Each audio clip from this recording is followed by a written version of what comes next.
মা হওয়ার পরে প্রথম প্রকাশ্যে সিংহাম আগেনের অনুষ্ঠানে নতুন রূপে ধরা দেবেন দীপিকা।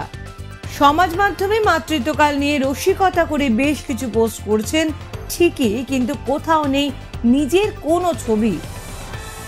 মা হওয়ার পরে কেমন আছেন দীপিকা পাড়ুকোন, কৌতূহল তুঙ্গে কোন অনুরাগীদের। গত 8 সেপ্টেম্বর কন্যা সন্তানের জন্ম দিয়েছেন অভিনেত্রী। তারপরে রণবীর সিংকে প্রকাশ্যে দেখা গেলেও দীপিকাকে আর দেখা যায়নি। হাসপাতাল থেকে বাড়ি ফিরে কি সন্তানকে নিয়ে ঘরবন্দি তিনি?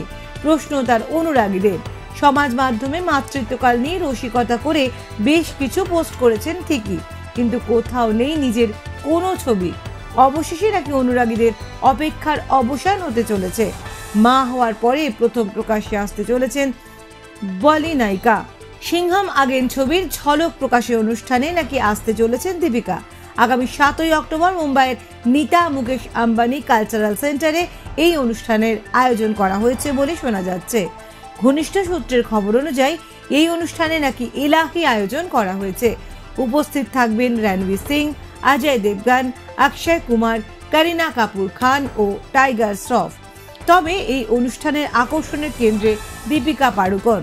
মা হওয়ার পরে তাকে দেখার জন্য মুখিয়ে অনুরাগীরা। অন্তঃসত্ত্বা অবস্থাতেই এই ছবির শুটিং করেছিলেন দীপিকা। এই ছবির ট্রেলারের জন্য বহুদিন ধরে অপেক্ষা করেছিলেন দর্শকেরা। আগামী 1 নভেম্বর মুক্তি পেতে চলেছে এই ছবি।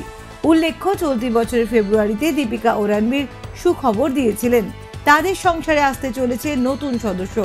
অবশেষে লোকসভা নির্বাচনের ভোটদানের দিন প্রথম স্ফীতদর নিয়ে প্রকাশ্যে আসেন দীপিকা।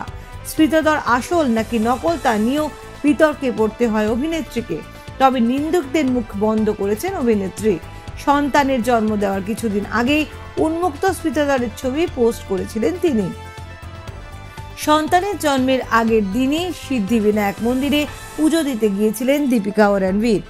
দম্পতির অনুরাগীরা অপেক্ষা করে আছেন সদ্যজাতকে এক ঝলক দেখার জন্য। মেয়ের নাম কি রাখলেন দিব্যির তা জানার অপেক্ষায় অনুরাগীরা।